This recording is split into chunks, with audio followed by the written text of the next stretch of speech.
There it is. Well, I'll do it again then, because I just clicked it. So we're going again. Hey, Let's do it again. hey, We y'all. got this. Welcome to our Tuesday talks. We got the lovely Kaz from Journeying Soul Therapy and Heather from Quantum Healing Within. And we have our very special guest, Jessica Ross from Misfit Sanctuary. And I'm y'all over here. I'm malfunctioning over here. what's going on? I had the volume up and then I'm waving when you're introducing Jessica. So if you guys don't know this, this is actually, well, we're going to celebrate. This is our anniversary Tuesday talks. Our anniversary was actually last month, and we didn't realize it because we started it on my channel because of the dream that I had where Kaz and Heather and I didn't even know Kaz and Heather. We were all talking in this newsroom type thing, and we were talking about how to remove emotional baggage. And then that spawned Tuesday talks, and we've been doing it for a year now. Wow. We're a little month behind. Amazing. So let's start out with Jessica has an incredible story, and we probably won't even be talking much. We're just going to let her just talk on. She's healed herself from Lyme's disease, overcome addictions, many other things that she's incredible to talk to. So we're just going to let her run. The first thing that I want to ask Jessica is, tell us about the Lyme disease and how you overcome that. Okay, thank you so much.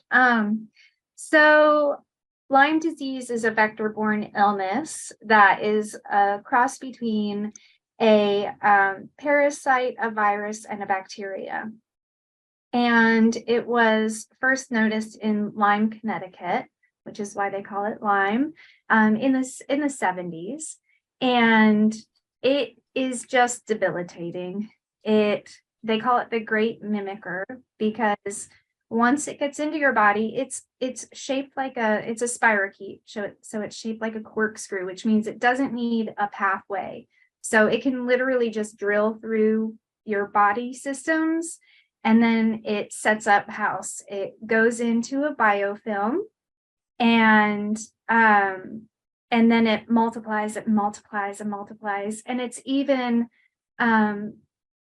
evolved to sense when a white blood cell is near, and it will create electric charge and zap that white blood cell. So it's evolving.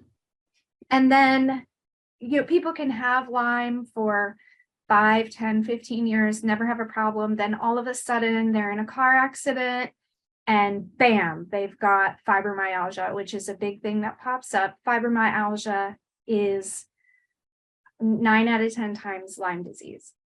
And so, which is why they can't find where's fibromyalgia coming from, because the government doesn't want people to know about Lyme because it's a cash cow for the medical industry. If you have Lyme and you don't treat it, you're just treating all the spin-offs like lupus, rheumatoid arthritis, Parkinson's, MS, these Hashimoto's thyroidism, these can all be Lyme disease, and people don't realize it. So they just go to doctors that are not holistic. The testing is not accurate. It misses. They have 2 tests. The ELISA misses 70% of cases. And most of the insurance will not cover the Western blot, which is the real test, if you don't trip off the ELISA. And so there's 300,000 new cases every year of Lyme, and 70% of, 40 to 70% of those cases aren't even being recognized. And it just is, like I said, debilitating. It had me, not to be, super intense, but it had me begging for death at some point. It had me in organ failure. Wow. And so I guess I'll tell you how that happened. Yeah.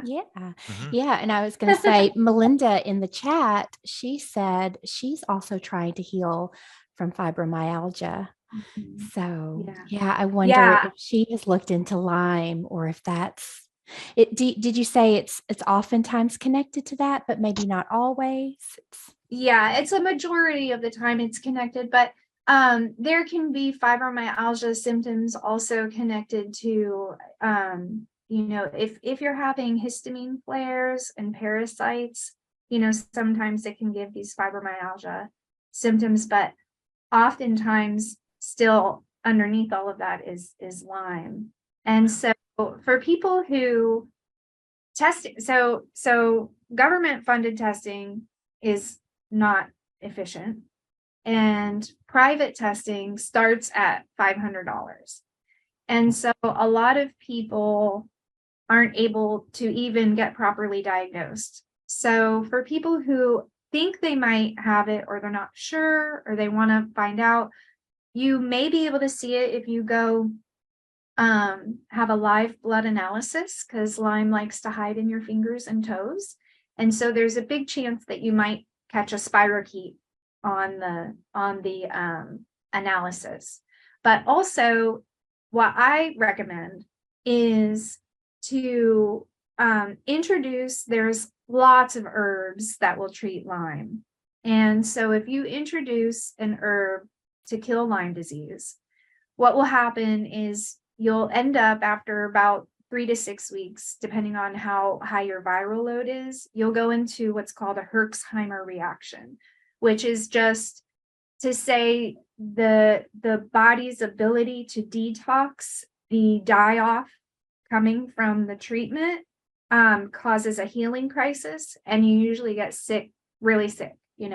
So if you start a Lyme protocol, if you don't have Lyme, it's not going to hurt you. These herbs are not bad for you. It's not going to bother you. So there's no harm in trying them.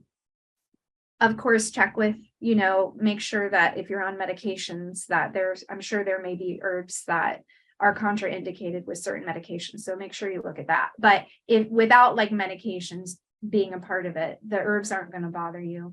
And so if you take herbs for 2 months and you don't have any kind of die-off reaction or anything, then chances are it's something else. But if by 3 to 6 weeks you start to feel like it comes on like you're getting the flu, but it just never goes away, and some people have seizures, some people have, my friend Jeannie is in the chat, and she's saying the Herx is the worst pain ever. It's just, Wow. you want to die. You want to die. And so if you have that Herx, then there's your confirmation that you're dealing with Lyme disease. And then, there's a whole process to go through with that. So that's what I would recommend. And if you do have the financial resources to get tested privately, which is really what I would recommend.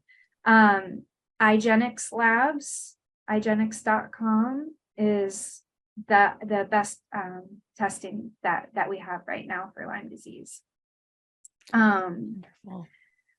So yeah, Linda, Just definitely look into Lyme. Jessica, we had talked about this a while back too. Is there something that you can take to offset that detox symptoms that you had, or that you have with that? Is there what is there to offset those detox symptoms? Yeah, there's a lot, and the trick is like when you're introducing herbs, when you're doing this yourself, you want to take it to the threshold where like, oh, I'm in a Herx, I feel like I'm dying, and then just take a step back, and then you keep it low and slow at that rate so that you don't put your body in organ failure, and so you can live your life while you're going through it. It's a marathon, it's not a sprint. It's not going to happen overnight. But one of the things I offer in my office is a medical grade ion foot detoxes. So you can do those. Again, I want to recommend that you go to a practitioner that has a medical grade machine, because there are a lot of machines on the market that have not been made properly, and they put positive ions in the water, which will cause problems. You want something that's third-party tested. But you can do detox baths. You can, which is just Epsom salt. You can put some apple cider vinegar in there in a bath. You want to stay in for at least 30 minutes. You can stay in longer, but detox starts at 20 minutes. You can do far infrared saunas, some other detox. There are all kinds of herbs that you can take that will help the body detox. Cleanses, liver cleanses. You really want to support your liver and do cleanses. Enemas. A lot of people talk about coffee enemas, but just a simple salt water and apple cider vinegar. So it's like salt water, but it's pH. Enema will flush out, anything stuck in the digestive tract. When you're doing a parasite cleanse, they always say you've got to open up the pathways, because if you don't open up all of your pathways, then all of those parasites are just going to die off within you and not release from the body. Right. Is that an important part of doing that type of detox as well, or is it different? No, it is. I would say detoxing is probably even it's like right up above treating it. Because really, the body will fight. It will take care of itself. It will do its own thing. It's just there's something in there impeding its natural process. And so I would really recommend, before anyone starts doing a Lyme protocol, start doing detox for a month or two before, to get the lymphatic pathways moving. One of the first things Lyme does when it moves into the body is it shuts down the lymphatic system, so that you can't detox that stuff. And then not only do the parasites stay in, or whatever toxins stay in, but they reabsorb into the body. And so it will just continue to cause a problem. So I recommend people starting with a really nice, gentle detox protocol. You want to start slow and work your way up, because you can throw yourself into a healing crisis detoxing too quickly also. So starting low and slow, and then before you treat Lyme, you want to start doing a parasite cleanse. I cannot say enough about ivermectin. It saved my life. I highly recommend ivermectin, and I'm not ashamed to say I started with the horse paste, and then I went in and got treated with a naturopath using like human ivermectin, and it made a huge difference in my life. But there are other herbal parasite cleanses that you can use, and just detoxing, and then starting the Lyme herbs and just keeping that detoxing the whole time. It's really important. Even for me now, I have to detox like it's a full-time job. Wow. So what herbs do you use, Jessica, specifically for the Lyme? So what herbs? So there's, you can look up the Brunner protocol, Bunner protocol, the Cowden protocol. There's, cat's claw will treat it. Oregano oil will treat it. Wild oregano oil. What I used was cannabis. If you ingest full spectrum cannabis, you do need the THC in it. You can ingest it, and the thing to understand is you're doing it at a microdose, because you don't want to throw the body into a herx. So you're not going to get a lot of psychoactive, like you're not going to be walking around stoned. But if that is something that people are concerned about, you can put the cannabis in a rectum, put it up in a suppository, and it bypasses the liver, so you don't have any kind of psychoactive benefits. But that's what I used. I used cannabis. It kills Lyme disease, AIDS, and cancer. Wow. We to help my dad when he was going through cancer treatment also, and we had great benefits. Amazing. So cannabis has never come up on a Tuesday Talks before. I'm quite surprised. It has now. Yay, cannabis. It's an amazing plant. It was a teacher of mine for a really long time. And then, I everything to me relates to vibration. So cannabis is going to be at a certain vibration. And if we're a lower vibration than cannabis, then it's going to help raise our frequency. But at some point we might go above where cannabis is. And then if we use it, we'll feel it drop us down. I think that's when people have a lot of anxiety. and negative effects from it. Like, it's not for everyone, but it's incredibly helpful for Lyme.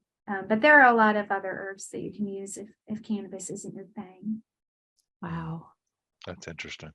So can we go back to when you first discovered you had Lyme, and how did that happen? So I was born with Lyme. I have congenital Lyme disease. The CDC just switched to reflect that is one of the ways that it can be passed. And so I was sick from the time what I can remember is like 4 or 5 years old. I had my first symptoms. My neurological system kind of shut down, and I one day just woke up and couldn't walk. And that was pretty scary. And then suddenly it came back. And then when I was 7, I woke up and I had a goiter out past my chin. And the doctors had no idea what was going on. And then we were in California. They flew us to Georgetown University, and thank goodness a doctor there figured out that it was Hashimoto's. So started treatment for that. And then when I was 8, or between 8 and 9, I developed something called lymphonodular hyperplasia, which they don't know what that is. They have a name, but they don't know what it is. And like, TMI. Okay, so some of the stuff I'm going to share is kind of gross. So if you're squeamish, Go for it. We're good. We're good. But when I have a bowel movement, I filled the toilet with blood, like it was the color, color of my hair, which was terrifying. And then I ended up having mononucleosis, which was Epstein-Barr virus, which is another thing that goes hand in hand with Lyme. And then after that, to be honest with you, I started with my drug addiction and alcoholism. I started using when I was 11, and I feel like either I was so out of it that I didn't realize the symptoms anymore. Like, I was just numb. So I went from like about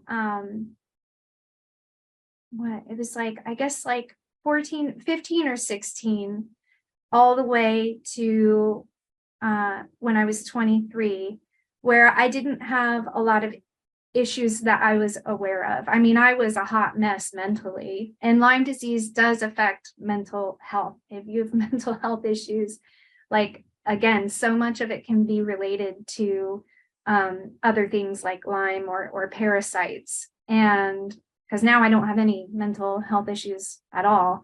And then I got in a car accident, and the car accident brought the Lyme back full force, fibromyalgia. I mean, just so much pain. It was horrible. And then it went to MS.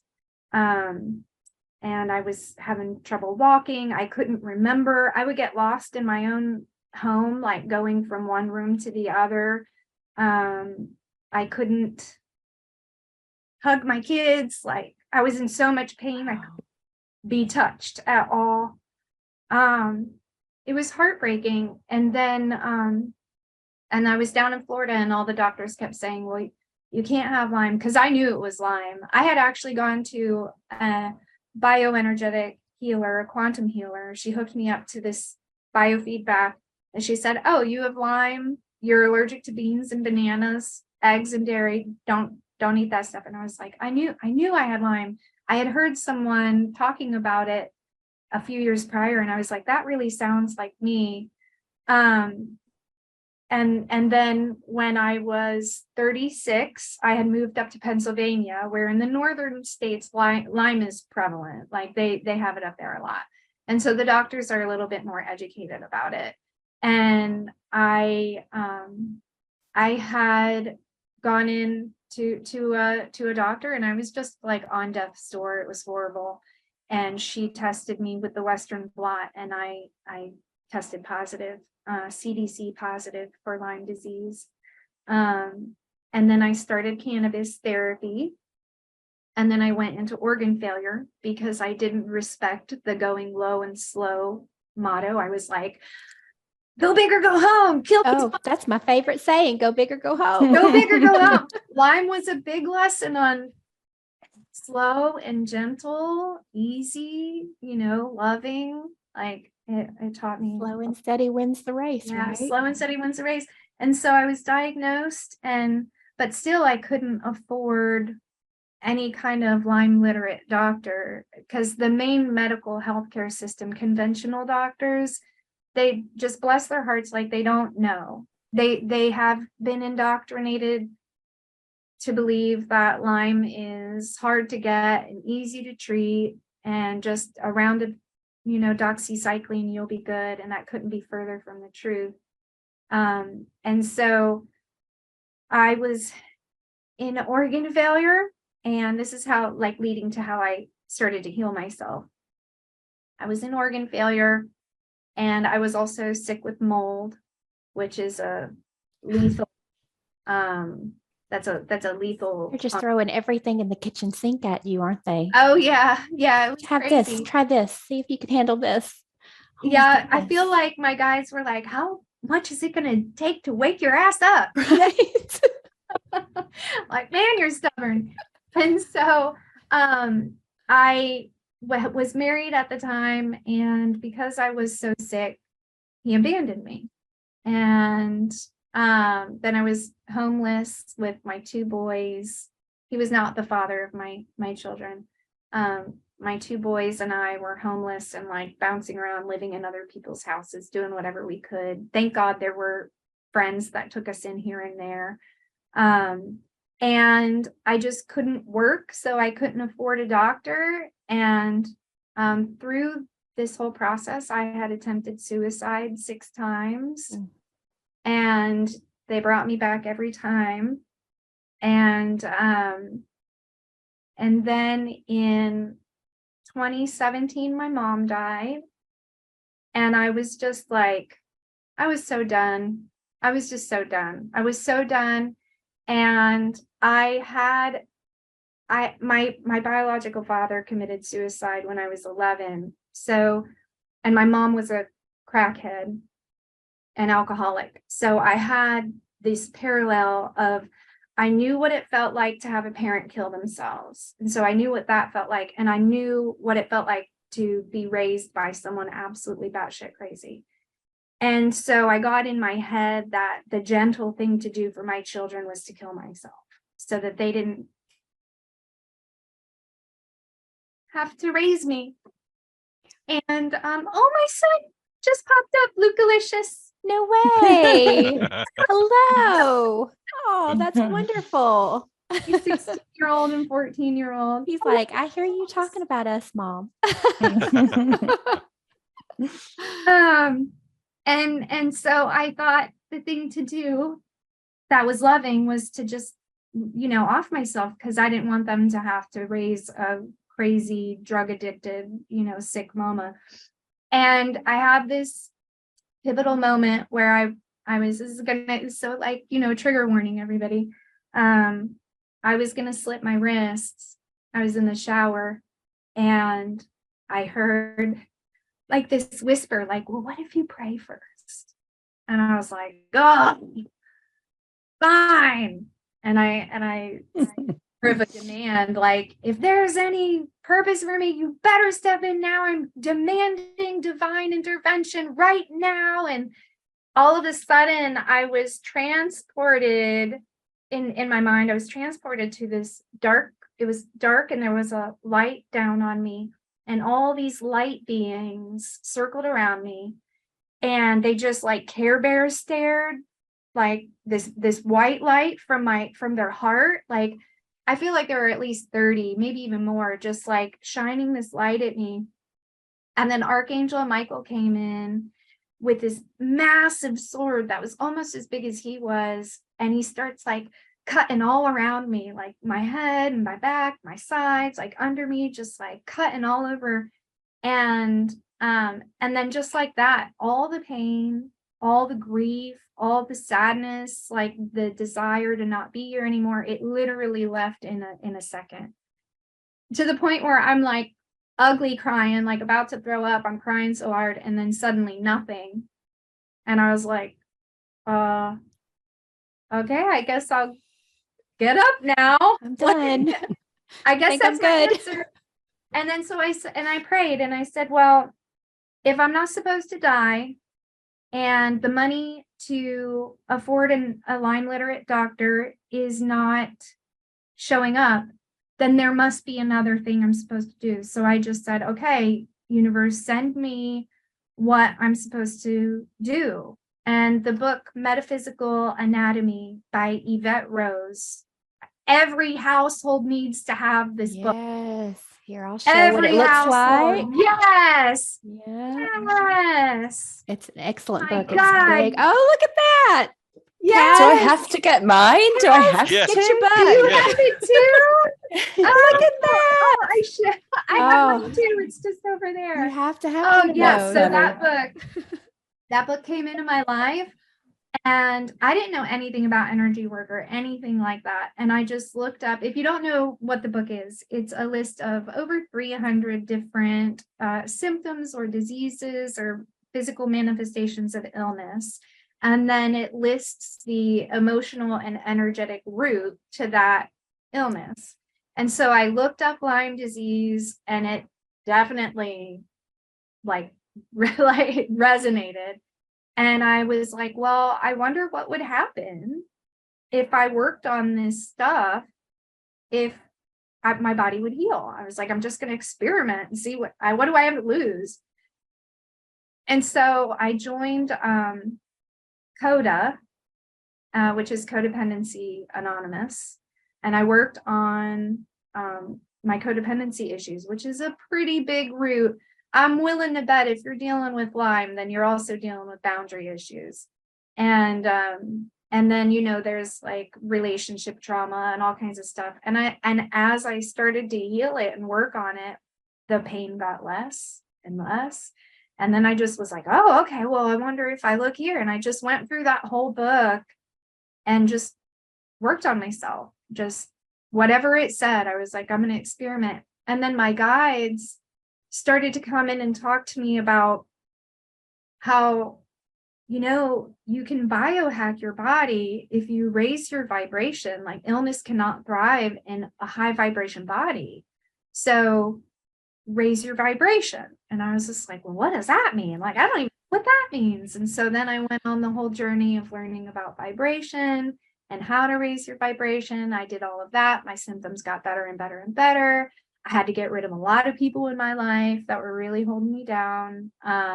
It was a whole big journey. And then that actually, and then like my guides taught me how to listen to them. They were just like doing all of that stuff, and I was experimenting with them, but I didn't realize that I was really listening to anything at that point. And so then they were like, well, you need to start listening to us. And they had me play a game with them where they were like, if you hear something like, hey, bring that book or turn down that street or do this, like, see what happens. So I was like, okay. And so the boys and I were homeless, and I was just doing this thing to raise my vibration. So in every moment, like while we were homeless, walking around this city with our, what are they called? Wagons full of like our clothes and stuff, feeling honestly just so embarrassed and like just so much judgment. They were like, well, I wonder if there's a way for you to raise your vibration even when it's total shit. And I was like, oh, well, I can make this fun, and we're on an adventure. And so like really literally in every single moment, I was just constantly like, how can I raise my vibration now? How can I raise my vibration now? What thought can I have that would bring even the littlest bit of relief? Because then, if you have like micro moments of relief, eventually there's growth, and you look back and go like, oh. And so I was in this process, and I didn't realize my guides were also teaching me manifestation. This is how I learned manifestation. I was just doing what they were telling me to do and focusing on raising my vibration because I wanted my body to heal. And we were walking through DeLand, Florida, and they were like, hey, turn here, like walk here, go here. And the whole time they had kept saying, search for joy, reach for joy. And so that's why I was like in every moment trying to get to joy. Well, they walk me into this metaphysical shop and I walk in and there's this woman just like goddess, just beautiful, voluptuous goddess. And I was like, I don't know why I'm here. I was told to come here by my spirit guides. I don't know if that sounds weird. And she goes, all right, well, what's your name? And I was like, I'm Jessica. And she goes, hi, Jessica, I'm Joy. And I was like, wow. And then she led me to a healer that did my first cleanse and got rid of a bunch of icky stuff, brought through a lot of really great and helpful information. And then I kept doing that every day, just waking up, going where my guides told me to go. Long story short, I was going to they were like, oh, that was the other thing is like, well, if you lean into the experience, it'll pass quicker. So, we have this thing where when we're experiencing something difficult, we do everything it can to stop, like just stop, like, I don't want it. But really, we need to lean into it and fully immerse ourselves in the stuff, right? And so they would say, like, lean into homelessness. And I would be like, well, what does that mean? And they would go, well, what does a homeless person do? And I was like, go to a homeless shelter. They're like, right, go to a homeless shelter. So I went to the homeless shelter. But because my son was 10, my oldest, they wanted to separate and they wanted to put him in the men's unit. And then me and my younger one in the women's unit. And there was no way I was having that. And so I just kept going back, like, this isn't right. You can't be doing this. Well, they got tired of dealing with me, so they called in someone else, and they gave me this test, and I ended up scoring like high enough on the needy scale that suddenly, out of nowhere, this grant was put out there, and I qualified for a home for free for a year, no rent, no electricity, no nothing. And I got to pick my house. And one of the ways that I would raise my vibration in moments where it was hard to raise my vibration, like bringing myself present didn't raise my vibration because I wasn't in a safe environment, I would go in my mind and they would be like, what are you, by experiencing what you don't want, what are you being shown that you do want? And I'd be like, well, I'm in a home with these crazy people, so I want my own home. And they go, okay, well, what does your home look like? And I would go in my head and just walk through my home and they were like, don't hold anything back, just whatever makes you feel good. So I was like, I want a brand new remodeled bathroom so I can take my detox bath. I want stained glass window. I want vaulted ceilings with exposed beams and hardwood floors, and I want a wall full of windows in my bedroom, and I want a patio with a cat door so my cat could go in and out. And I just built this house. And when I'm telling you, the house I got to pick to live in for that year was that house. Wow. It was so, and then they were like, that's how you manifest. That's incredible. I was like, oh, okay. So it's just been an ongoing journey like that, taking out the things that are lowering my vibration, people, places, things, thoughts, beliefs, and listening to the guidance. And so now I'm at a place where my guides are like, okay, good job. Now you're better. Now show other people how to do it. Yes. That's what I'm doing. Yeah. I think why we that's the go most through it, isn't incredible it? story I've ever heard in my life. They should make a movie. You can have a Thank movie you. made about Didn't your life, I guide think. say to write a book? Yeah, they've been Yeah. telling me for quite a while to write a book. Yeah, I that's something that I'm working on. I I've been really working on Misfit Sanctuary, the property. So I have Misfit Sanctuary, my healing business, where I do BQH and theta, spiritual life counseling, my detoxing. But my big project is a 3-year rehabilitation program for people who have been abandoned due to Lyme or chronic illness. I had to open it up to chronic illness because a lot of people have Lyme and they don't know they have Lyme. So it brings these people in and gives them respite and safety. And the first year is just, healing, herbs, rest, unwinding the nervous system, realizing that you're safe, working through all the stuff, using the metaphysical practices. And then the second year, they're introduced to the permaculture education model, and they learn how to grow their own food and medicine and herbs and how to use them. And then in the third year, they build their own tiny home. And so everyone leaves with a home, a vehicle to drive it, comprehensive knowledge of natural health care, spiritual practices, a way to grow their own food. Maybe they can turn that into a business for themselves, or at least they can feed themselves healthy food. And so I'm really working on anchoring that in right now, which maybe writing the book needs to happen to make that happen. I am aware that might be a possibility. So, but I definitely, it's going to happen. Wow. And you realize, and I know you do, all of those things that you went through have just prepared you for this time to be able to support these other souls, because if you wouldn't have gone through those things, this might not even be an interest to you. Oh, for sure. And even while going through all of it, because that's obviously the condensed version. We didn't even talk about growing in the home I grew up in, stuff I went through with that, and I just knew everything I went through. I kept hearing this message in my heart that one day you're going to help someone with this. Because there was always even as a little kid, I had suicidal ideations from the time I was 8 years old. Why be here? This is horrible. This is a horrible prison planet, and I hate it, and it's messed up, and it doesn't make sense. And I got dealt a bad hand. So why should I stay? And the message was always you're going to be able to help people with this. You're going to be able to help people. And that kept me going. And so to be at a place now where I have built a life I love living. I have healed myself. My body feels great.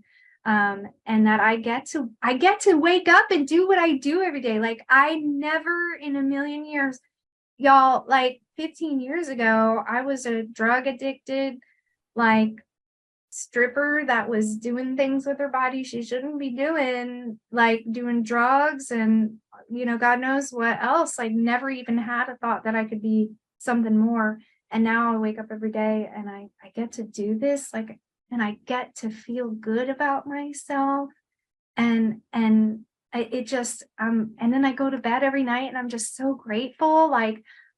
Oh my God, I got to be a part of someone's healing, I got to hold their hand while they figured out how to heal themselves. Because I don't believe I heal anything. Everybody heals themselves. But I got to be a part of that. Wow, and I never thought that I could feel like this. So if you're struggling with suicidal ideations, just I really implore you to do whatever you can to stay and work on raising your vibration and healing, because when you're in that space, you can't foresee really that it could be better. It's you just can't see from where you are that it could be better. But that changes every time you shift up, every time you shift up, every time you shift up. And it can be miraculous if you allow it. I think some people just don't know where to start on their healing journey, right? It's so overwhelming. There's so much information. So I think that book is a great idea. Yeah. Do you have any other ideas of where people could start that are so entrenched in and overwhelmed? Yeah. And it is overwhelming. I would first recommend starting with detoxing mind, body, and spirit.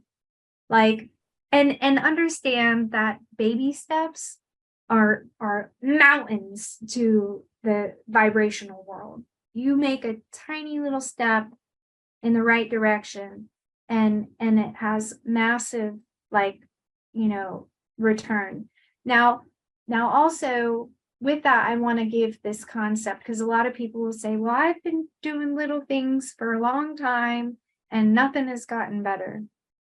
And so what I realized is, like, if we're on a train track and there's a 0 point on the train track, right? And we've been taking our little train all the way down into the negative for, 30 years or whatever. The train doesn't just like, it slows down, it stops, it slowly starts going the other way. And so how far you've gone into the negative, you have to pull yourself up out of that. And then you'll cross this like 0 point where then everything kind of keeps going. So you really do have to be diligent with it, and not just say like, oh, I've done it for, a couple of weeks or even months or a year. And I would say detoxing is the first place. There are so many toxins in our food. That's a great place to start, because some of the chemicals that they put in our food are neurotoxins. And so they make it hard for our brain to function and think correctly. So if you have, like, minimal access to money or things like that, food is a great place to start. Learning about herbal remedies, because before conventional medicine, in I think 1917, big pharma was introduced, all there was natural medicine, and everything from big pharma came from a natural source. And so realizing that there are natural counterparts to the pharmaceuticals, and looking at, like, well, what do I need the pharmaceutical for, and working on whatever that is. But I think working with your food is probably an easy place to start for people, maybe, even if it's just, oh, instead of buying, hamburger helper, I'm going to make hamburger, helper myself. I'm going to figure out how to make it myself. Just even if it's just one thing, if it's like, oh, first I'm going to work on, going gluten-free, or first I'm going to work on removing, preservatives from my diet. But I think detoxing mind, body, and spirit, really looking at, your diet, what you're putting into your body, and your thoughts, what you're thinking. If you have a negative loop of thoughts going through your mind over and over and over, your body is going to reflect that. And so it's really important to work with the thoughts. And, like, I feel like I'm proof that you can be going through really horrible things, really, really horrible, wretched, awful, unimaginable things. And you can choose, because it is a choice, you can choose to stop and go, okay, wait, is the thought I'm having building me up or breaking me down? Yes. Okay, it's breaking me down. Okay, how can I choose to look at this in a way that might bring just the slightest bit of relief?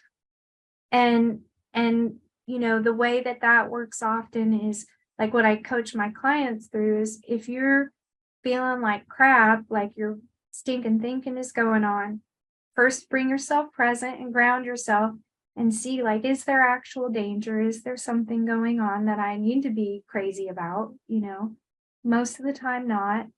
And oftentimes just doing that will calm the feelings, because a lot of times we're having these feelings because our mind is dissociated and it's either gone into the past in a bad memory, or it's projected forward and it's bringing something from the past into the future, saying it's going to be horrible.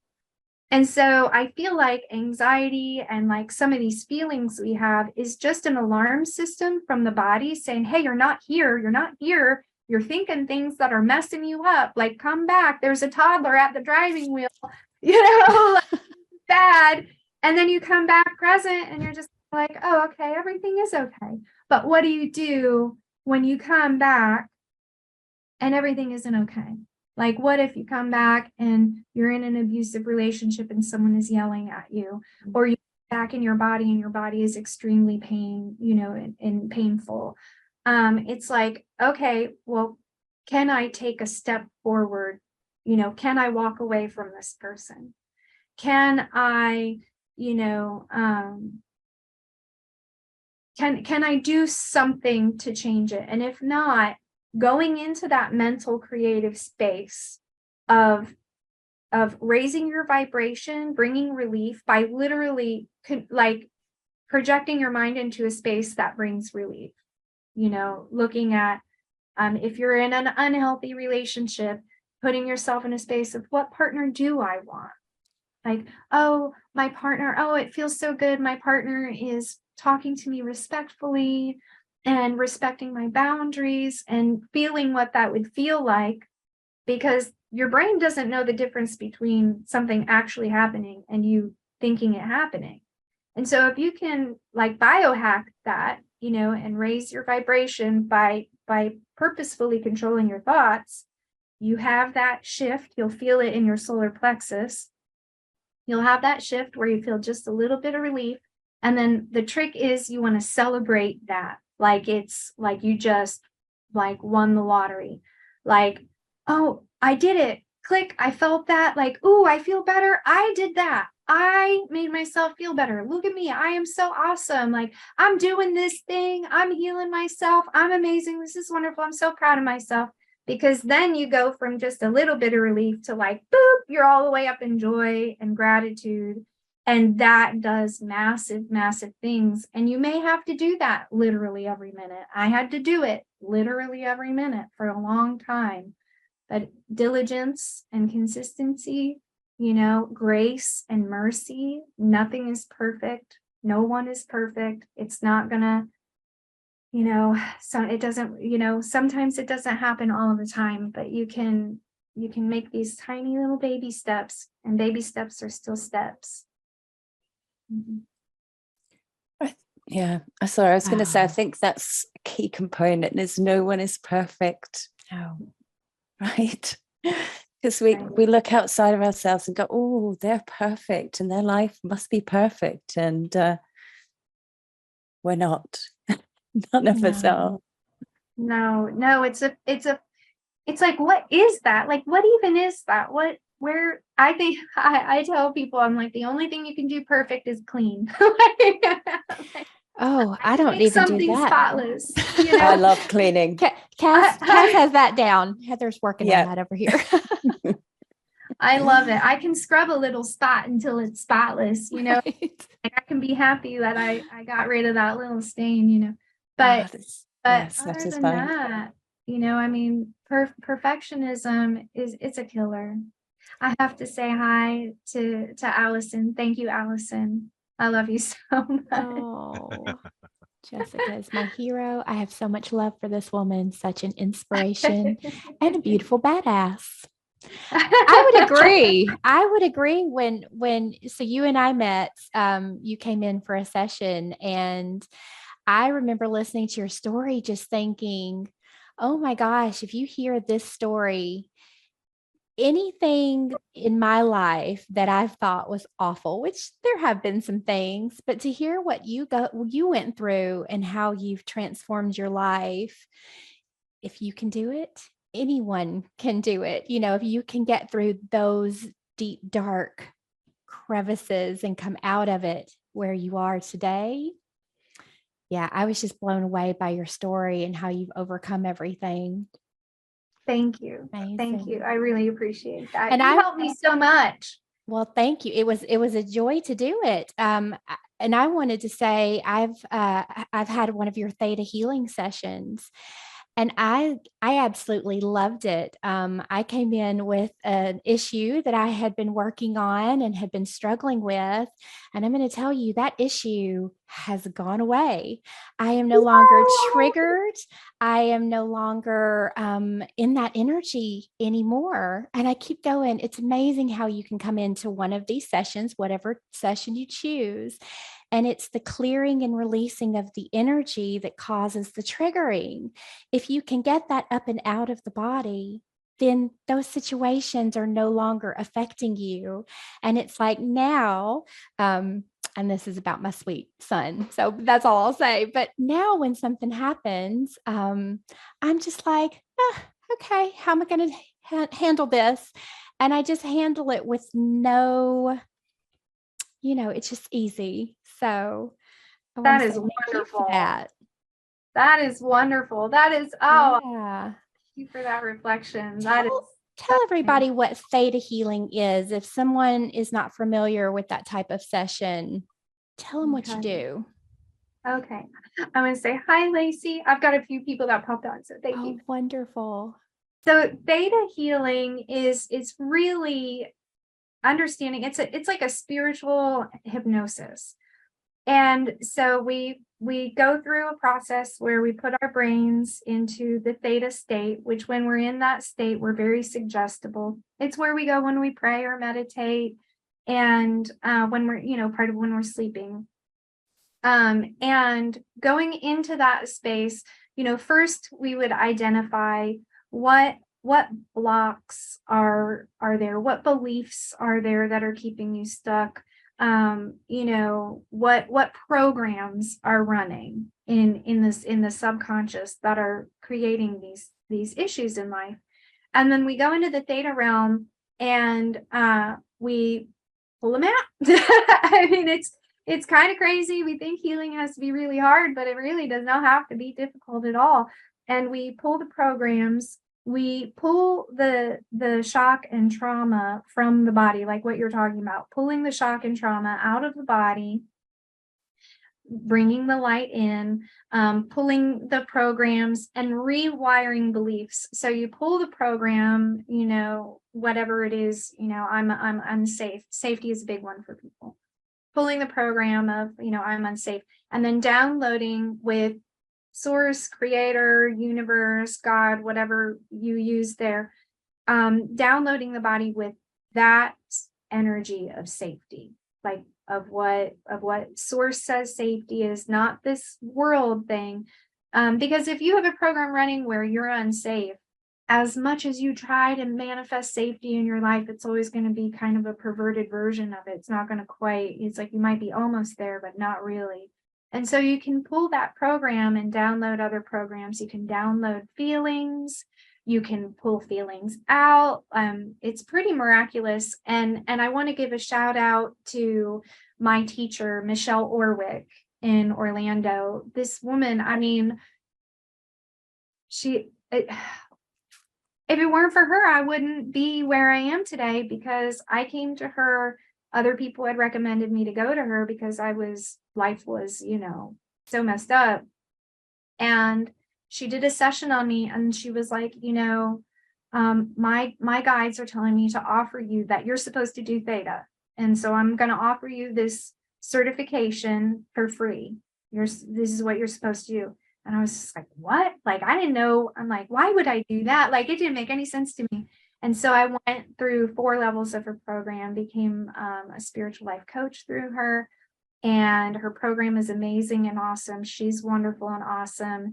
And because she listened to her guides and gave me that opportunity and has never asked for anything in return, I now, I can support myself, and I've healed myself, and I work, so I get to pass it along to other people. So I just want to make sure for a moment that I say thank you so much, Michelle Orwick. And if you're interested in theta healing at all, I definitely recommend you looking her up. I believe it's Odyssey Institute is the name of her school. But if you just look on Facebook for Michelle Orwick, she's a beautiful goddess, like like white blonde hair, just radiant, just so wonderful. I want to say hi. Nice. Thank you. Thank you. I love you guys. I love you so much. We've got some great support here Alice, today. real quick, because she brought up, what are your best affirmations? I struggle with internal crappy thoughts. Yes, I understand. And something I want to talk about with affirmations is if it doesn't feel true to you, it's not gonna work. You can't, because your body will know you're lying. You know, when I was in organ failure and I was going, I'm healed, I'm healthy, I'm like, my body was like, no, you're not. You're dying. You're literally dying. What are you talking about?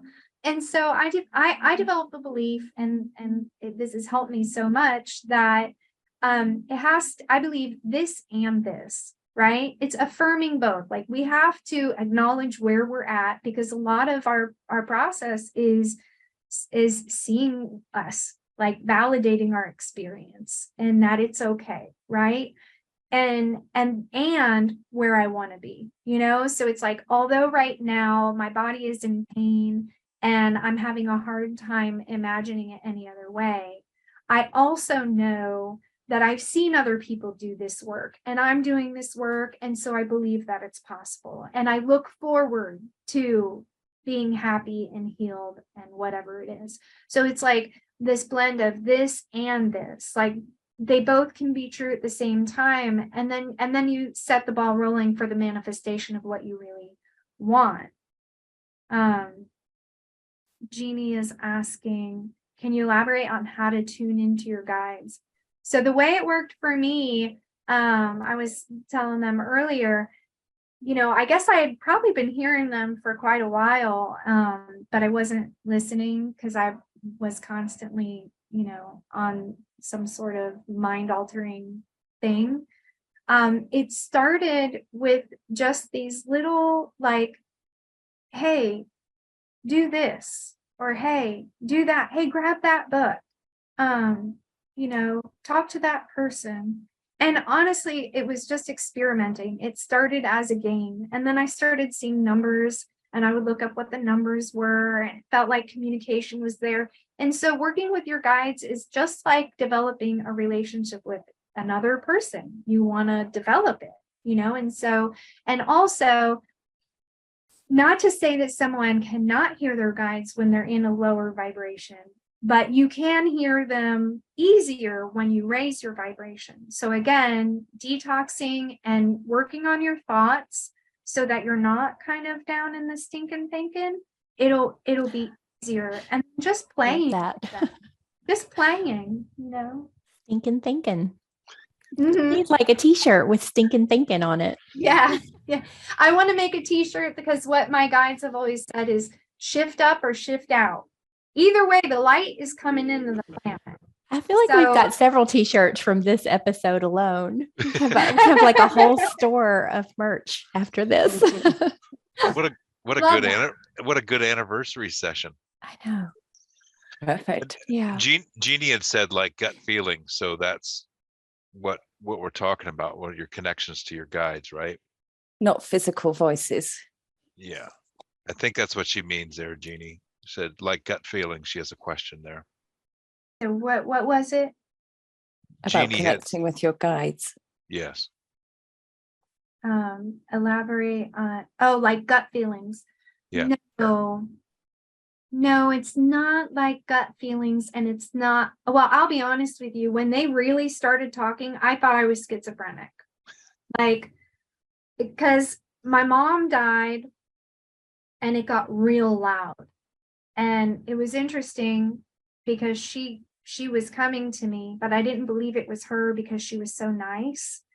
I was like, no, this is a demon trying to convince me that it's my mom, but my mom would never say these nice things, you know? And then later in that first healing session I had with somebody, she was like, oh, your mom is here. Can I bring her through? And I was like, yeah. And she's like saying all the nice things. And I go, well, why didn't she tell me herself? And she goes, well, she has been, but you don't believe it's her. And I was like, oh, you're real. Like, you're legit. Okay. And so I started listening to my mom is really how it started. And there was a time where I was like, am I going crazy? Because it's not like you're hearing a voice like I'm hearing your voice. It's but it's definitely it's coming from inside, but it's not me. Like it's way more wise than I am. And then I was like, how do I know I'm not schizophrenic? Because obviously I had struggled with mental health illness. And so I was like, oh, this is it. Like I finally broke, and they said, they were like trying to tell me I could listen. And I was like, I don't know. What if you tell me to do something? And they said, well, here's the rule. If it's anything other than love for yourself or love for another, if it's anything other than love, if it's ever anything that tells you to hurt yourself or someone else, then it is not us, and do not listen. And not only is it not us, but like it's not even truth, don't just completely disregard it. And so I would really recommend just really playing with it. Listen for when there's those soft little nudges that says, at first, I guess I didn't realize that it was a voice I was hearing. I guess it did kind of come in a gut feeling. Like I just felt like I needed to take my book, like Metaphysical Anatomy. Like I just needed to take the book. And I was like, well, why do I need to take the book? And it was like, I just need to take the book. And I would take the book. And then I would be out hanging out somewhere, run into somebody that was having some health problems and go, oh, hey, I have this book that's been helping me, so like little things like that. And Vanetta, go ahead. Yeah, it's saying, I think we're unsure because it sounds like our voice. Yeah. Mm-hmm. And I guess, how we explain it in a session is, the higher self, when we're talking to the higher self, our guides or higher self, it's your voice at a higher level. It has your best interest in mind. And it's a still, soft, loving voice that's speaking to you. So it's not this booming voice that comes in and says, you need to do this. It's your voice at a higher level. You're always connected. It's that still, soft, loving voice that we disregard because we're told not to believe it. Right. Yeah. I mean, that's the real psyop going on, right? Yeah. Are these lies that we don't have control over our reality? We can't heal ourselves with our thoughts. I mean, that's the real psyop, because if you believe that you can't, then you're right. You can't. If you believe that you can, then you totally can, and not to say that it didn't take a physical intervention for me. Like I said, I do take ivermectin, I got my detox machine. So there are like physical things, because it's mind, body, and spirit. But I'll say, I feel like because I did so much work on the spirit and emotional connection, when I introduced the physical things, it was so fast. Wow. Can you buy ivermectin over there in the US? I don't think we can get it here. It's difficult to get here. That's right. When I started with the horse paste. I started with the horse paste during COVID. And a lot of us Lymies, that's a term of endearment, by the way, with people who have Lyme. We call each other a Limey. So with other Lymies, there were so many of us that had been afraid to try ivermectin because it's an animal medication. We forget that we are animals. We are mammals. And so a lot of people through COVID started to take ivermectin as a prophylactic treatment. And then they realized like, oh, this is actually helping Lyme. So I started with the horse paste, and then I contacted a nurse practitioner from the Hippocrates Institute in Jupiter, Florida, and she has me now on human ivermectin. But it can be hard to get a hold of. Wow. Yeah, I know people here were taking it during COVID, and they had to order it from India. It's quite sad that they obviously hold these drugs back from us, right? Yeah, I mean, and that just speaks volumes, really, about the efficacy, and the plan, Yeah. overall plan. While we're But talking about that, Alice asked a question a while back, and she said, when the scary flu hit in 2020, did you know that you treat yourself naturally? oh, so that's kind of another crazy story.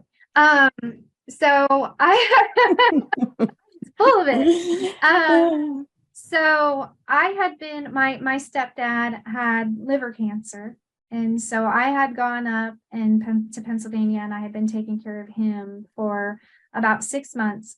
And in November of 2019, I got a vision where I saw all transportation being shut down.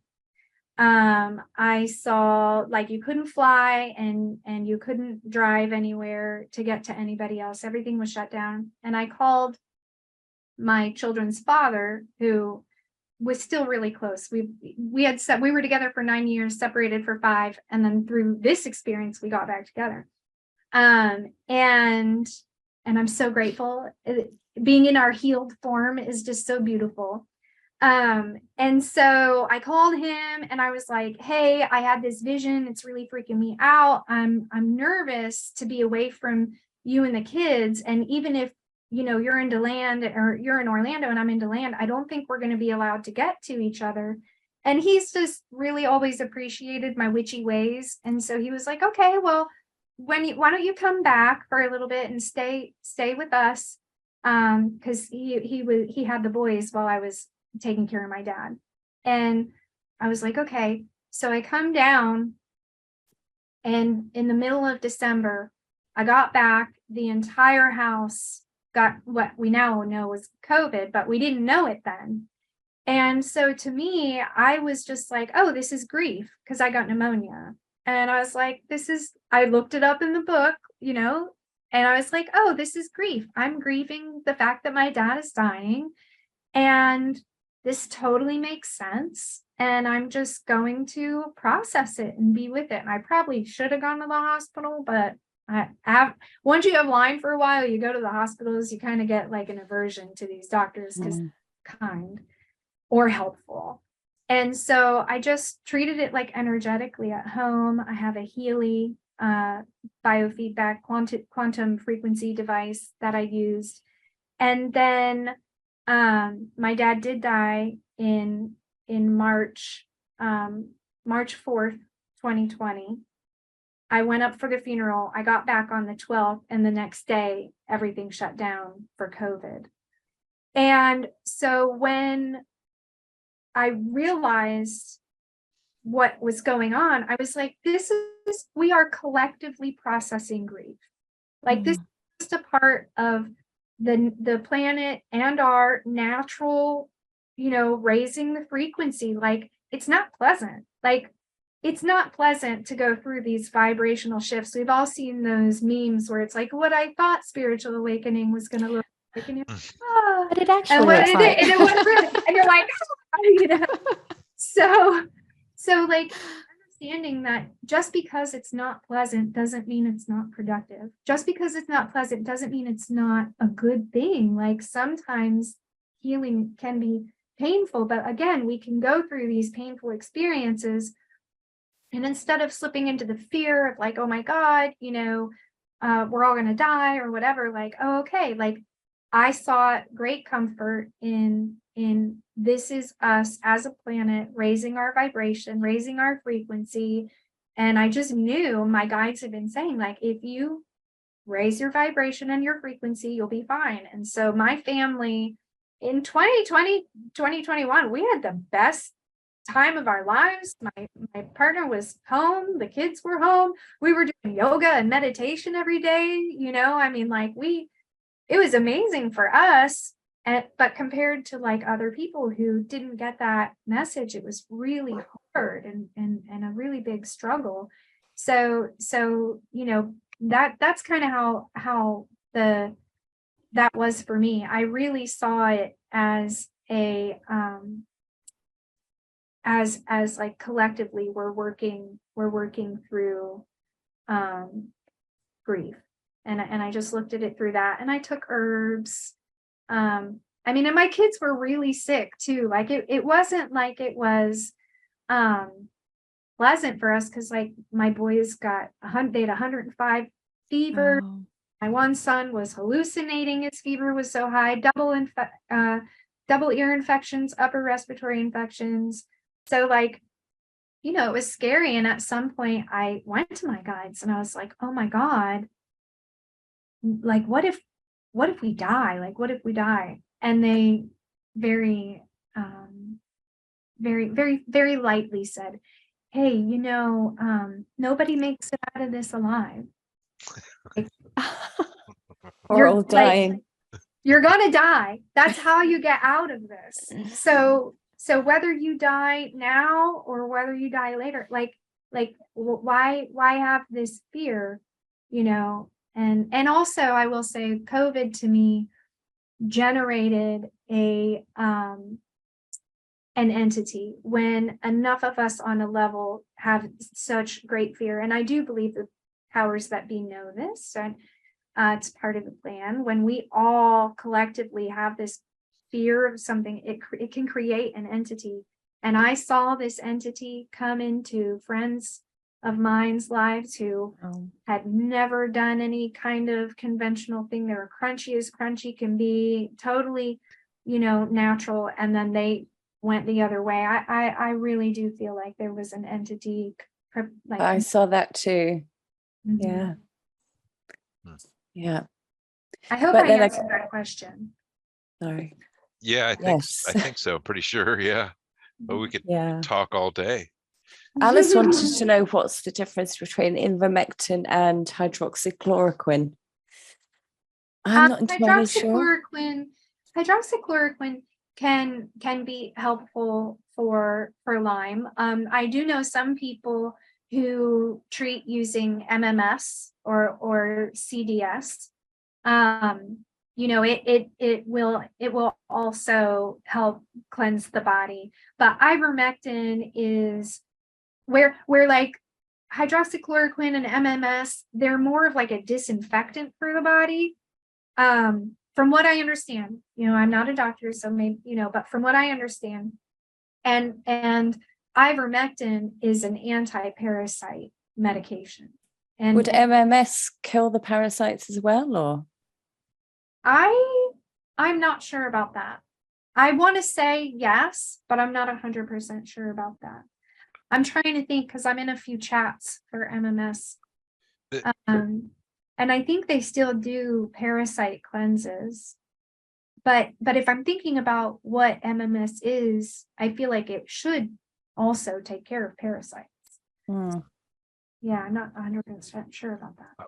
I think they're both ivermectin and hydroxychloroquine are both antiparasitics. The ivermectin is easier to get, and it's been used longer, I think, than hydroxychloroquine. But I'm not 100% on that either for sure. But is this ivermectin's easier to get? I mean, I can go down to the feed store when I'm picking up feed, pick me up a tube to give my animals. We worm our animals every year. Why aren't we doing it as well? Yeah. Right. So, yeah. And just a note about the ivermectin. Sorry. No, you're fine. Go ahead. If you are going to try using the ivermectin horse paste, or for a dog, or whatever, just make sure that you're really taking the dosage for a human. It comes in a long syringe, and in the directions it'll say to take the whole thing, but that's for like a 2,500-pound horse. And so you'll see that there's little notches on it, and each knot is for 50 pounds of weight. So and again, if you're dealing with Lyme, you want to do it low and slow. So even if you might be 150 pounds, you don't start with 4 notches. Start with 1 notch. See how you do for a few weeks, and then work up. So I just want to make sure to really stress that if you take matters into your own hands, and you get ivermectin from some other source. Start low and slow, and detox. Sweat as much as you can. So, Jessica, do you feel that the ivermectin was more cleaning out the parasites was there, or did it actually help with the Lyme's disease? It helped with the Lyme. Okay. Because I had taken an herbal parasite cleanse. I think it was called Paracid, that I had gotten from my LLMD. Because at one point in the whole mess of things, my partner Carlos, he was in Bloodline, which is a show on Netflix. So he got paid pretty well from that, and we used that money to get me a doctor that knew what was going on. And so we went to LifeWorks Wellness Center in Clearwater, Florida, at Dr. Minkoff. And he had me on Paracid, which was a 30-day herbal parasite cleanse. And I guess I felt a little bit of relief afterwards, less crazy up here, a little less pain. But when I started the ivermectin, holy moly, so I was dealing with co-infections also. So I had Bartonella and Babesia. And so those are parasites of the red blood cells. And so when I took the ivermectin, I felt it in my blood cell, like you can feel them dying. And so all over my body was this, I wanted to unzip. I was just like, oh, let me take off this skin suit. Like, this is so horrible. So ivermectin is a systemic medication where like herbs and stuff, you're just going to deal with the digestive tract. So that's kind of the difference. When you do an herbal parasite cleanse, you're working on the parasites that are in your digestive tract. When you do something like ivermectin, you're working on the parasites that are in your brain and in your blood cells.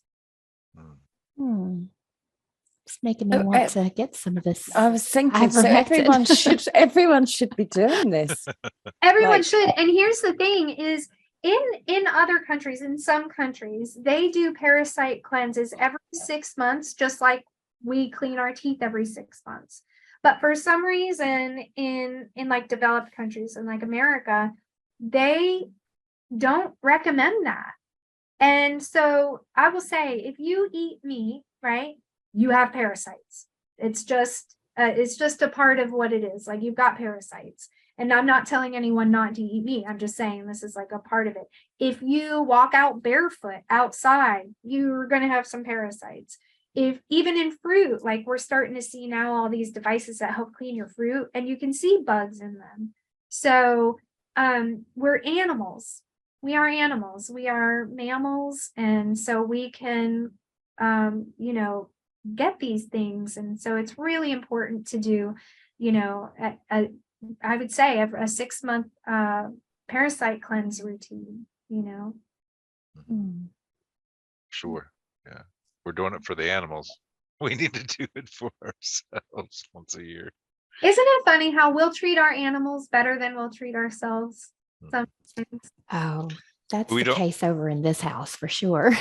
Well, we don't want to think of ourselves as having worms and being infestated with parasites, but it is. I mean, shoot, I have that story about shitting out an alien at one time. I mean, they're there. I mean, it's disgusting. It's disgusting. I don't think you've shared this story with us. Oh, he has. Oh, I've has he? I've heard it many times. He's heard it before. Really? Have you heard the shitty aliens? Maybe I just tuned it out because I was like, I don't want to know. What were you taking that helped you shit this alien out? Well, so this is a long time ago. This is probably almost maybe 20 years ago. I was bloated and in pain and I couldn't eat. It hurt to eat. I just felt like shit. And I'm like, there has to be something going on here. There's some parasite. Well, I come across a bowel cleanse that was a bowel cleanse, and it had they call it paranil. So it was a blend of herbs. Oh my God, Dr. Natura. Yep, Dr. Natura. I just got my box yesterday. Yes. Oh yeah, you're gonna shit an alien now. So, I will be sure to let everyone know. so Ange did it, and she was upset because she didn't shit an alien out. Oh. But maybe she didn't have one there. But the one day, because I was working as a medic, and I'm taking this bowel cleanse, and it was real easy. It was a easy cleanse. It wasn't nasty. I didn't have like diarrhea and just nasty shit. Because you just take that perennial, the herbs, Mhm. and you follow it with a fiber, and then you're just drinking a clary tea at A nighttime, tea. and it's a really good tea. Yeah. It gets the bowels moving. So I was working as a medic, and I'm on this probably a month, and my partner, I went into the restroom, and I'd always check my shit, because on Dr. Natura's website, I don't think they have as many pictures as they used to, but people would send pictures of what they shat out. They're holding out things that There- look like There snakes are and some stuff. pictures. Yep. And so the one day I went in and took a shit in the bathroom, we were working, and I'm like, dude, you have to come in and look at this. I'm poking it with the toilet plunger. It was that round, smooth skin, and it looked like a fucking alien that I just shat out. I go, I did not eat that. It wasn't the Wow. is it mucoid or it's the plaque mucus that builds up in the intestines, like the brown. It's what sits on the inside of the intestines, and that this stuff gets that out, which is It was a big parasite, is what it maybe. was. Do It you was think it just was a parasite? it was just Did it have eyes and horns and smooth skin. I couldn't see the eyes. I eventually, my partner was like, flush that shit, and I eventually flushed it. But I should have taken I was back when we didn't have cameras on the phone, or I would have taken a picture of it. But And then you felt much better after. immediate relief. I mean, I could eat again without pain and all that stuff. It was crazy. So, Wow. but that was before I even got onto this journey of us cleaning out the energetic parasites in our sessions, cleaning out the demons and everything too. I mean, this is way before that, and I knew Yeah. that it needed a parasite cleanse. Speaking of those cleaning out demons, I thought one of the amazing things after we worked together, because when you came in to have your hypnosis session, you were still experiencing a lot of physical pain. And so we went in and did our normal, what we do when we do our hypnosis sessions, we do the clearing and get all of that all those energetic parasites off. And then everything shifted for you. Do you want to tell us about that experience? Yeah, I'm so grateful. I'm so grateful. Like I had been getting these really particular migraines from the time I was really little. No doctor could figure out what it was, but it would take up this whole side of my head, this whole side, my arm, to the point where, and like down here, to the point where I couldn't move. Like I had to, I was out. And at one point it kept me in bed for 9 months straight. And in the session, and it was so funny because it feels like you're making stuff up. So yeah, asking me the stuff, and I'm just like, I'm totally making this up, but I'm gonna go with it. I'll play along. I'll do it. And then, but what caught my attention was I had always thought for some reason that the energy was feminine for some reason. I don't know why. I just thought it was. But then when you asked, like, if it were a gender, what would it be? I heard masculine, and I was like, oh, all right, well, maybe I'm not making this up. And we went through this whole experience where we realized it was a child spirit named Oswald. 1920s. He had died getting hit by a train. I saw it in my mind when you took us back to his last day of life. I watched it. His foot was stuck in a train track, and the train plowed him right where all my pain was. And when you pulled him out, and he was just a sweet little spirit. Like he wasn't even trying to hurt me. He had attached to me. I had this moment where I was hiding in the stairwell, and I was watching my biological father attempted murder. I was watching him try to murder my mom. And I remember back then feeling this, some presence come and be with me. And for some reason, I always thought it was an angel protecting me. But now I know it was Oswald came, and he was just like, He wanted to make me feel better. He wanted to keep me company. He wanted me to know that I wasn't alone. And so he like bonded to my energy and didn't realize that he was causing all this pain for me. And so when you showed him, you know, the other side, and he saw his family there, he was like really excited to go. But when he went, it felt like I don't know if you all have the experience of like sucking snot out, like with those bulbs of like sucking it out of your sinuses. You can like really feel it pull out. Like it pulled, I felt it pulled out of all of this and went, and I'm telling you, up until, and so I haven't had migraines since, but it had held me back from starting my business because I couldn't be on screens for too long. Like I couldn't watch TV with my kids. I couldn't do anything because for some reason screens really activated it. And I have not since our session. And I've been on the computer a lot. Haven't had any problems. And then the other thing was there was an implant in my back in between my shoulder blades.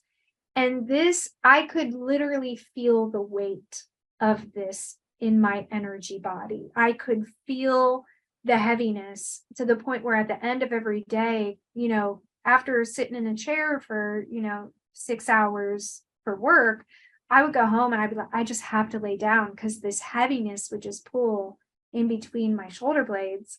And so in the session, we realized that it was a tracking device from the Greys, that the Greys put these devices on us just to track and see what we do as humans. And I got it a few lifetimes ago, and you pulled it out and it had tentacles all through my body, and it pulled out, and I have no problems with my back anymore. I have no problems with my back. Sometimes my shoulder hurts a little bit, but I don't, like, that pain is gone. And then I had a really angry spirit in my stomach. He did not want to go. He was grumpy and mean, was doing it on purpose. Yep. And he did not want to go. And so you got him out anyway, and he went into the light. But then also in my blood, there was, I don't remember what it was, but there was, I don't remember if it wasn't AI. I don't remember what it was. Oh, and then there was the fire spirit, like all through my body. Yeah. That's what I call it. It was like a fire. It created fire in my body, and you pulled that out, and I have Burning sensations. so much better. I don't. Yeah, it's miraculous. Like, y'all need to get a session. You can have energy parasites and you can have physical parasites, and they probably all tie in together, don't they? Just Yes. our body's just full of things that we don't even know about. Yeah. And Vanita, I had been told that pain in my spine was scoliosis my whole life. They were like, oh, that's just scoliosis. I have a tiny curve, not anything that should be creating so much pain, you know, but we can get rid of these things, you know. But Melinda actually said that about scoliosis. Vanetta. Melinda, sorry. Vanetta said, so we would have agreed to the entities as part of our contracts, or not always. No, I did not agree. This life is set up for trauma all the way through it, and that's where these things attach to you to keep you down, keep you low. Yeah. So Alice, my session was on both of my sessions were on Heather's YouTube channel. Yeah. I don't know that they were particularly helpful for other people. Like they were so helpful for me. And the second session that we did, because the first session was pretty much, it was like a majority of the clearing and stuff. And then we talked to my my higher self, and I got helpful things out of that. But really in the second one, when we did the past life regression, and then we spoke to my soul council and bringing in, you know, the stuff of like needing to be seen, like looking at all the stuff that was really holding me back from moving forward with stuff, came up, and it was extremely helpful for me. I don't know if it would be helpful for other people, but it was life-changing. Both experiences were life-changing. I think all the videos are so helpful. I think all the sessions that we share, because you never know who is going to watch that video and have a connection with your story. Like, oh my gosh, I'm going through that. And they learn through what you experienced. Your sessions, the last one is traveling through time.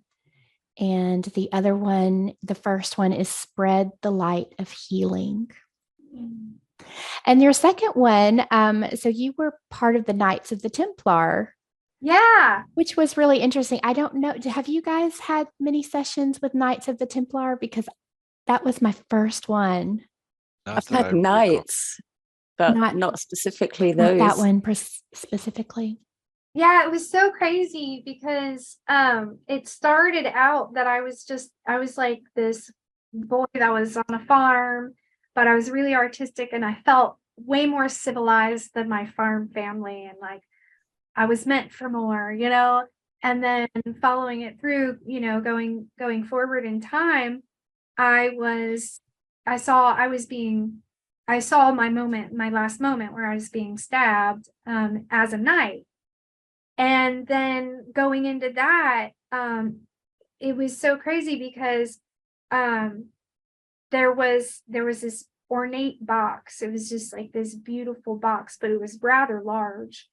And we were protecting it. Like we were that's why we were fighting, because there were always people trying to come and take the box. Someone said it's the covenant of the ark, and I didn't know that, but somebody had posted under your video that they thought that that's what that group was meant to be protected. And I don't know much about the covenant of the ark, but it sounds important. now that I've done some research on it, I do believe that that's what it was. Okay. Because I have to plug my well, we would call it the Ark of the Covenant. Yeah. Ark of the Covenant. Did I say it the wrong way? Covenant. Did I say it backwards? There's no wrong way, Heather. I said it backwards. I'm backwards today.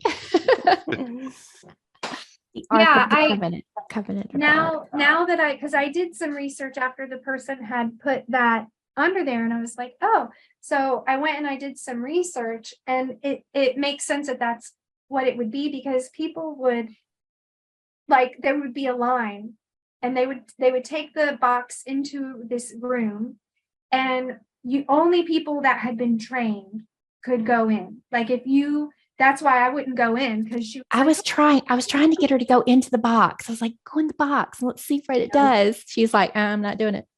No, because I knew if something bad would happen if you went into this room and you didn't have particular training. And they would put on, like, it looked like it just looked like it kind of like a shield, but like a vest shield, like it slipped over and it just covered the front and the back, almost like if you're getting an X-ray and they put that shield over you to protect the rest of your body. I don't know if that makes sense to anybody, but and it had all kinds of jewels in the front plate of it. And there was a line, and they would go into the room, and then they, like, from what I understood was that they would not necessarily travel, but it's like travel, like to source, like it was doing something like where they were going to source or something like that. But there was a definite fear of going in without the training. And so part of me wishes that I would have, because I'm like, well, even if I went in and my face melted off, it was just a vision. Another lifetime, right? Yeah, not this one. Right. I love it when people go away after a session and research what they've seen. It's so interesting what they come back with. Yeah, it was super cool. Awesome. What else did you find out? Anything else? A big thing that I found out that just really stood out to me was that I had been a geisha girl. That was the first one. That was the first one. I was a geisha girl. And I was in this beautiful ornate garden. I mean, because she had walked me into a garden, but then this garden there was like gold statues of dragons everywhere, just gold statues everywhere, and all these beautiful, beautiful flowers. And I was by this big fountain, this big gold fountain. And I was like, geisha girl, like all done up. And I could feel that I was waiting for somebody. And then so she moved forward in time, and then it was my lover that we were to be wed. And the whole thing was like, we knew how lucky we were that we actually cared about each other, and it wasn't just an arranged thing. And just like this realization that my partner and we've been together before, and it wasn't always so hard, because it's been really hard for my partner's name is Carlos. Like we didn't even talk about the fact that after I had my kids, I went into postpartum depression and postpartum psychosis, and I was out of my mind for 4 years, in and out of the psych ward. I mean, he held me through all the suicide attempts and all the drug addiction and going into recovery. I mean, it's not been easy for him, and he's stayed and he's supported me through it.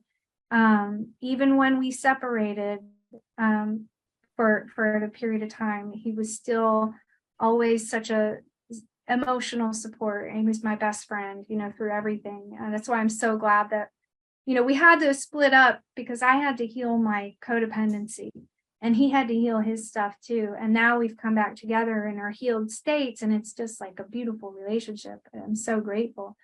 But it was nice to see that there was another time in life where things hadn't been so hard for us, that it, and it's interesting, because I went home and I told him that, and he's like, what do you mean it hasn't always been so hard? It hasn't been that hard. And I'm like, oh, oh my God, okay. Whatever you say, man. And so that was really nice. And just really speaking with my soul counsel, to help me see, I working with my own, I theta myself, working with my own beliefs and programs. I had a program running in a fear that if I were seen, I would be attacked. And so I haven't been putting myself out there, like I mentioned before all this. I have a hard time getting back on social media, doing interviews, things like that, talking about my business or promoting my business, anything, because I really had this fear of being attacked. And so I got a lot of great comfort and clarity in our session, about all of that, and how, the big thing that stuck out was I'm at a different vibrational field now than I was before, because I had been attacked. I'm a multiple rape survivor, and so I was afraid, if I put myself out there, I would be raped again. Honestly, that's just what it was. And so and again, this isn't to victim blame people who've been raped, saying it's your fault, you were in a low vibration field. I'm not saying that at all.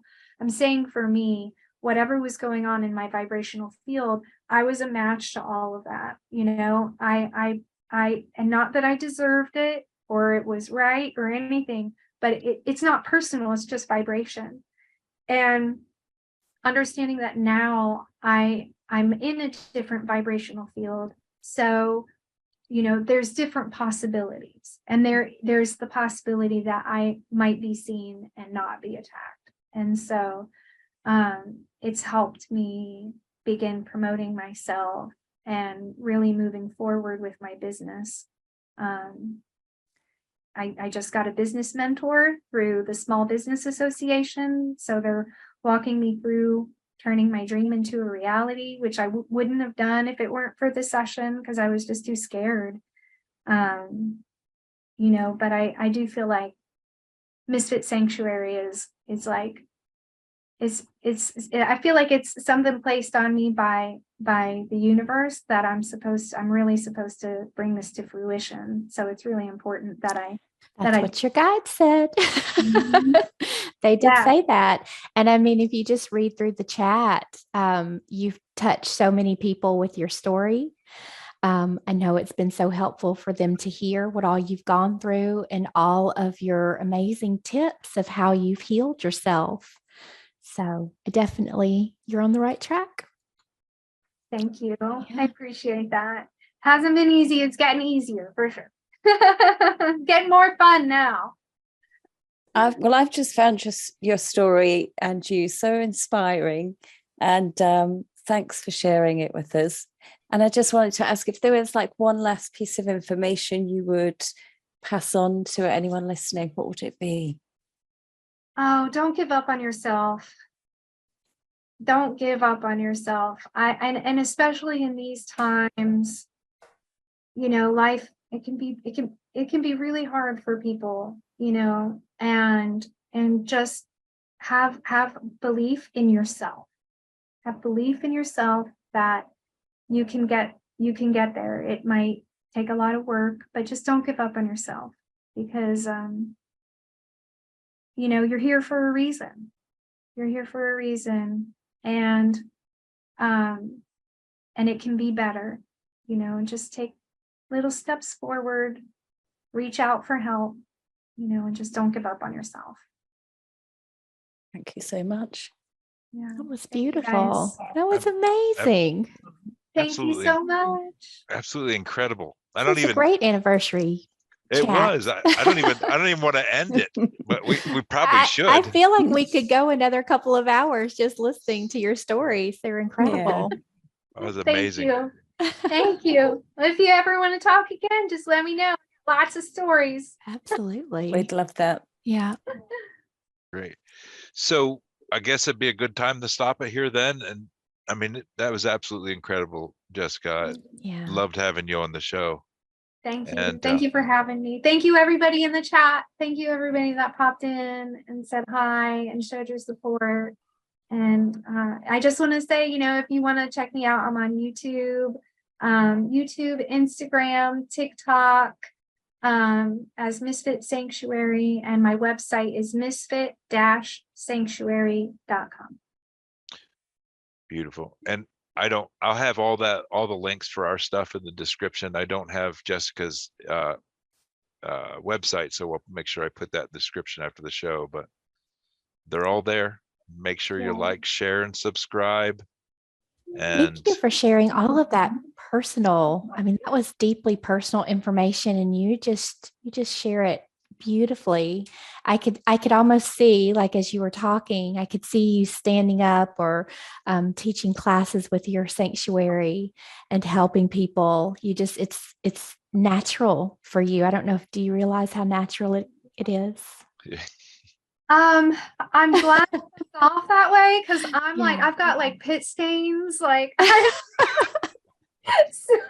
was so nervous, I have to give credit. Like, my mom got me into some theater. I was an actress for a time being. So it's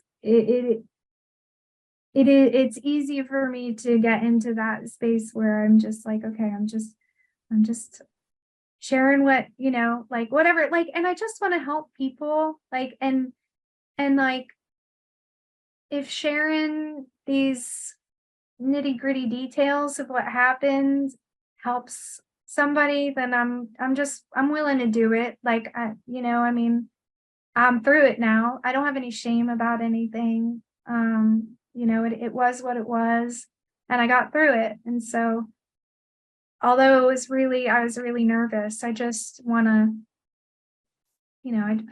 I want to be of service. Like, that's my prayer, is like, I want to be the hands and feet of God. I want to be the light that helps other people go, oh, well, maybe, and I feel like, because my story is so deep, and, we just scratched the surface of it, like, I do feel like there is a place where people go, oh, well, maybe if she got through that, maybe I can, and just will try a little bit. Yeah. Please keep Absolutely. putting yourself out there because we need to see more. We need to see more Jessica. Yeah, you. Carlos is on there now. Oh, hi, Carlos. I love you. Thank you for being my rock. And so, Jessica, I'm not sure if you saw it back further in the chat. I don't know who said it. They said you need to write that book. Yeah. Yeah. For And sure. then the movie. And then the movie afterwards. And then we're all coming to the sanctuary. So I want all of that. Yes, all of that. Yeah. Mhm. I think I'm gonna they have these like apps or programs that walk you through writing your book.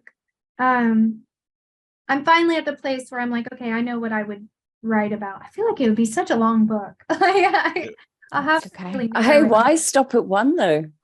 right. Yes, keep You could have going. a series. Yeah, true. That's Yeah. not a bad idea. I could It's do like, it. I'll just add this in with all of the other things that I Yeah. have going on. No problem. I'm willing to do it because I do have this kind of sneaking feeling. It's like, well, I could work really hard to get all the, financial vendors and all the things that I need to make Misfit the actual sanctuary reality. Or I could write my book and it would kind of do it for me, I feel. It would start that process for you. Start that process. So Yeah, I think that's what they said, right? They said write the book first. I think so. I think so. Yeah. You need to go back and listen to your sessions again. I Get all do. those It's gonna come reminders. in. Your Yeah. guides were great. They were really great. And they actually, in the second session, began to try to come in and speak. It was kind of like moving you over to the side. Let us come in. Yeah. Yeah. Like, It was so weird.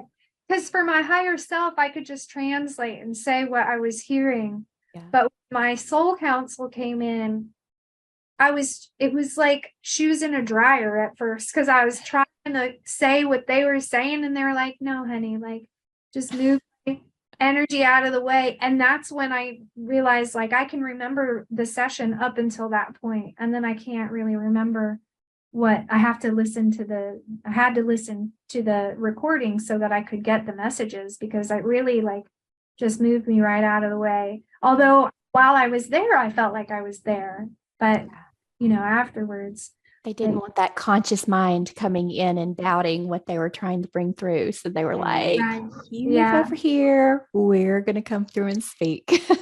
Yeah, they were awesome. It was such a great experience. And it was so helpful for me as a new practitioner with BQH, to have that, to see, what it feels like and to really like, it was so encouraging to see like this really works. Like this is huge. It was such a huge pivotal moment for me. So it helped me have more confidence that what I was doing, was genuinely helpful. Well, I can't wait to see what happens to you in the future and where you end up going. It's Me really too. exciting. Thank you. Absolutely. Again. Oh, well, we just did a good old Southern goodbye. We were starting to say goodbye, and then we Came on back. Sorry, I did that. Come on back. It was fun. Oh, this has been incredible. So let's end it, guys. Okay.